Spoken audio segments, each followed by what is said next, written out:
A company that most people wrote off as a relic of 2009 just moved 23% in a single trading session. BlackBerry, yes, that BlackBerry, printed one of the largest single-day gains in its recent history today on volume that was roughly 4 times its 90-day average. The obvious question is whether this is a legitimate re-rating of a misunderstood business, or whether retail momentum just handed a gift to every institutional seller who needed an exit. That distinction is worth several percentage points of your portfolio if you get it wrong.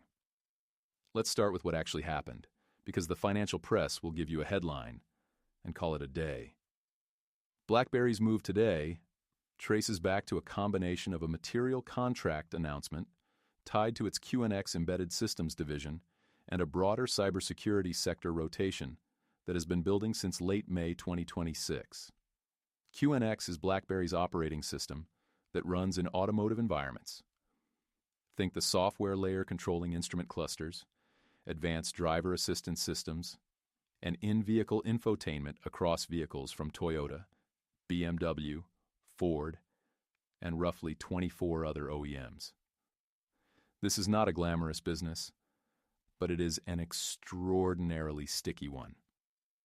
Switching costs in automotive software are measured in years and hundreds of millions of dollars, not quarters. The contract announcement, which involved expanded deployment for next-generation ADAS platforms at a major global automaker, signals that QNX is moving deeper into safety-critical systems, which carry higher licensing margins than infotainment work. That is a meaningful mix shift if it holds its scale. Layered on top of that is the cybersecurity angle. BlackBerry's Cylance division, which uses AI-driven endpoint detection, has been repositioned over the past 18 months as a leaner, more focused product after the company shed underperforming segments. In an environment where enterprise security spending has been accelerating through 2026, particularly around AI-era threat vectors, Cylance is finally getting a second look from institutional analysts who dismissed it during the restructuring period. The actionable insight here is this: when a stock moves this hard, always ask whether the catalyst is recurring revenue or a one-time event. A contract win that expands a licensing base is structurally more durable than a one-time deal. That distinction is what separates a genuine re-rating from a dead cat bounce with better PR. Now, the uncomfortable part, because liking a company's direction and endorsing a 23% single-day move are two completely different things. And this is not financial advice, but it is honest analysis. BlackBerry's trailing 12-month revenue heading into today was approximately $900 million, heavily weighted towards software and services, which is structurally the right composition. The company has been operating near break-even on an adjusted basis, which matters because it means the equity is no longer in existential danger, but it also means there is no earnings multiple to anchor a valuation. When a stock lacks a clean earnings anchor, price becomes highly sensitive to narrative, and narrative-sensitive stocks are exactly where 23% days happen, in both directions. Let's be precise about what 23% means in market cap terms. BlackBerry's float is tight relative to many large caps, which amplifies price moves on volume surges. When institutions start covering short positions, and short interest in BB has historically been elevated, you get a mechanical bid that can run independent of the fundamental news underneath it. Today, almost certainly had a short squeeze component layered on top of the legitimate catalyst. That combination is what produces moves that feel larger than the news justifies. Here is the framework worth keeping. A 23% move on a catalyst that represents, say, a 5 to 8% improvement in forward revenue. Run rate is not a rational repricing. It is momentum borrowing from future returns.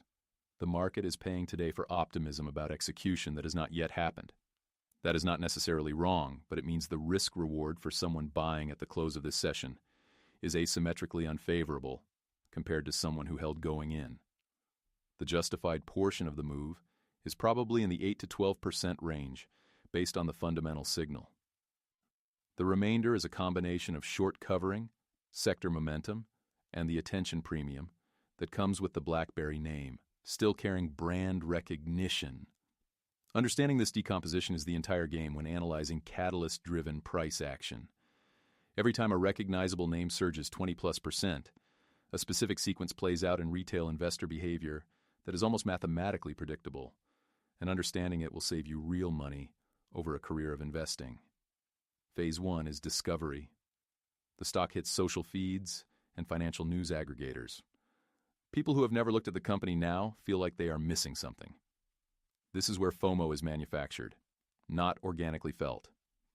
Phase 2 is rationalization. Retail buyers construct a thesis post hoc to justify buying what is already up sharply. They find the positive headlines, ignore the valuation context, and anchor on the big green candle as proof that smart money knows something they do not. Phase 3 is distribution. The institutions and early movers who drove the initial price action have been selling into the retail buying. They needed that volume and that price level to exit positions of meaningful size. By the time Phase 3 completes, the catalyst has been fully priced and then some, and the stock begins its reversion. This is not cynicism. It is the documented structure of how information moves through markets at different speeds. BlackBerry's 23% day is a clean classroom example because the company has genuine underlying value in QNX and a cybersecurity business that is no longer in free fall. The story is real. But real stories and attractive entry points are not the same thing.